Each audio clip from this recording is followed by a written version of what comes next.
वृंदावन नगर के पानीघाट क्षेत्र में रास्ते को लेकर गौशाला का संचालन कर रही साध्वी और आश्रम के महंत के बीच चल रहे विवाद के मामले में अखिल भारतीय चतु संप्रदाय के राष्ट्रीय अध्यक्ष श्री महंत लाडली दास महाराज के सानिध्य में संतों का एक प्रतिनिधि मंडल गुरुवार को पानीघाट क्षेत्र स्थित आश्रम पर पहुंचा,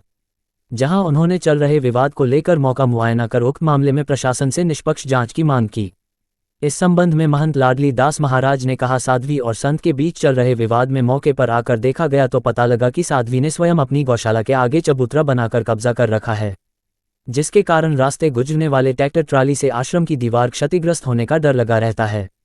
जिससे बचने के लिए जब आश्रम के महंत द्वारा आश्रम से सटी दीवार से महज 1.5 फुट की दूरी पर लोहे की गाथा लगा दी गई तो साध्वी इसका विरोध करने लगी, जिसके कारण विवाद की स्थिति उत्पन्न हो गई, जिसे लेकर संतों द्वारा राजीनामा भी करा दिया गया। बावजूद इसके साध्वी द्वारा संत को न सिर्फ परेशान किया जा रहा है बल्कि संत को बांग्लादेशी कहकर प्रताड़ित भी किया जा रहा है, जो कतई बर्दाश्त नहीं किया जाएगा। अखिल भारतीय पंच 13 भाई त्यागी श्री महंत रामस्वरूप दास ब्रह्मचारी महाराज ने कहा कि साध्वी महिला होने का फायदा उठा रही है।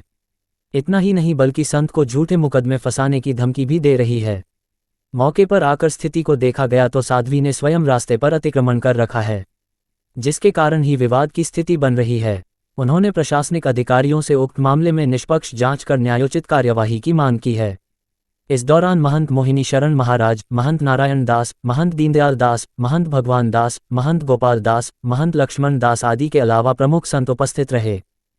हमने भी अखबारों में और फेसबुक वगैरह में कई दिन से देख रहे थे। पहले तो हमको समझ में नहीं आया कि कहाँ का मैटर है, लेकिन ये बाद में व्यथित महात्मा जो हमारे जतु संप्रदाय विरक्त वैष्णव परिषद वृंदावन की हमारी एक विशिष्ट संत समाज का संगठन है, उसके द्वारा इनको महानताई प्रदान की गई और इसके एक विशिष्ट महंत के रूप में इन्होंने जाके बताया और अपनी शिकायत भी बताई। इसके पहले भी 1-2 बार यहाँ की हमारे संज्ञान में आई थी बात, हम भी आए थे, लेकिन यहाँ आने के बाद में जब हम देखते हैं कि जो अतिक्रमणी है, जिसने रास्ते को दबा रखा है, वही दूसरे पक्ष के ऊपर में यानी हमारे इस महात्मा के ऊपर में रास्ता को अवरुद्ध करने का आरोप लगा रहा है। आप सब प्रत्यक्ष देख सकते हैं कि 15 फुट के रास्ते में 4 फुट स्वयं ने घेर लिया। दूसरे के ट्रैक्टर वगैरह जो भी आने हैं, गौशाला के आने हैं, गौशाला वाला ही 4 फुट जमीन को दबा लेता है रास्ते की, और उसके बाद में दूसरे को अतिक्रमणी बता करके वो अगर अपनी दीवार की सुरक्षा के लिए 2 फुट में अपने गाटर लगाता है तो उसके ऊपर में अन्याय और अत्याचार किया जाता है। कुछ यहाँ पर ऐसे लोग भी आते हैं फर्जी मीडिया वाले बन करके कि वो यहाँ आके धमकाते हैं, डराते हैं, और पुलिस अधिकारियों, पुलिस चाहे वो थाने के स्तर की बात हो या ऊपर की बात हो, यहाँ सारे स्तरों को लेकर के धमका करके जाते हैं कि क्या निर्णय हुआ, क्या निर्णय तो हमारा कहना यह है कि अभी इसके 2-3 दिन पहले भी यहाँ पर बैठक हुई, जिसमें दोनों में आम सहमति ये हो गया सबके सामने में। उन्होंने भी अपना पक्ष रखा, इन्होंने भी रखा, सबने मौके की स्थिति को भी देखा। अंतिम निर्णय ये हुआ कि भाई ठीक है, वो भी अपनी तरफ से वो जो अतिक्रमण किया वो हटा ले, ये भी हटा लेंगे और भविष्य में अपना मिलजुल करके रहेंगे। लेकिन उसके बाद फिर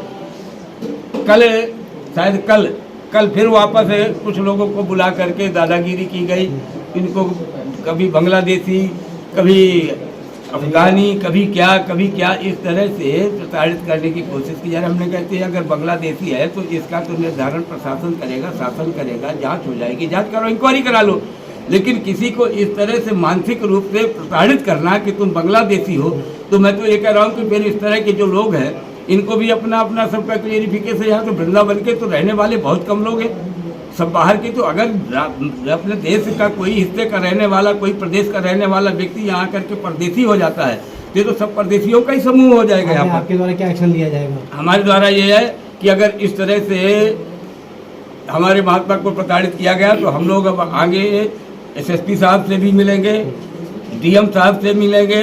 आवश्यकता हुई तो योगी जी से भी मिलेंगे, क्योंकि यहाँ की एक घटना की वीडियो हमारे पास उपलब्ध है, एक उनके सबके ये फोटो साक्ष्य उपलब्ध है, और जो घटना चोट की बताई जा रही है वो भी सारी वीडियो है। वीडियो में दिखाया गया है कि एक गाटर ले जाते हुए में इनकी तरफ से भी कोई महिलाएं थी, उन्होंने रोकने की कोशिश की, उसमें वो गाटर गिरी, गाटर लगी और उसको दिखा दिया गया कि बड़ा भारी मारपीट और धारदार हथियार। अगर इस तरह के किया जाएगा तो उनके खिलाफ मानहानि के दावे भी किए जाएंगे, जो इस तरह के फालतू के महात्मा के ऊपर में आरोप लगाएंगे। इसलिए वीडियो भी सामने आई है, जो महिला है सामने वो भी पत्थर मार रही है। वो सारे वीडियो है सब कि हमलावर वो है और हम आरोप उस पक्ष पे लगाया जा रहा है जो बता रहा प्रताड़ित है। ठीक है। तो उस प्रताड़ित पक्ष को